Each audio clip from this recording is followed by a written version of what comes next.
political leaders' decisions, governments' decisions will influence the direction of science. A large proportion of research continues to be publicly funded. That, of course, varies across the globe. For example, in China, a very substantial proportion of research is publicly funded from the government purse.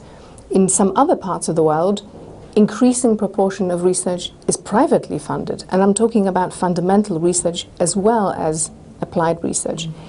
Nevertheless, as we know, with the new administration in the US, as we have actually recently written in Nature, there will be some clear winners and some temporary, I hope, losers in the sense of where that focus of funding attention is going to be. What do you mean by that?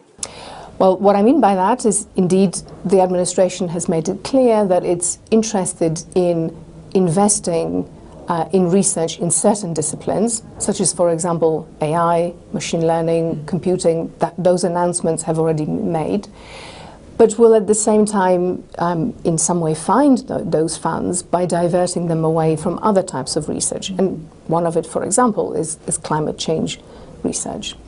Having said that, though, how do you see, in terms of green, the connection between scientific research and application? China, I think, is a really interesting example. Of course, is a country that developed very quickly, and with that development, understandably and unfortunately, came a great toll to the environment. Yes.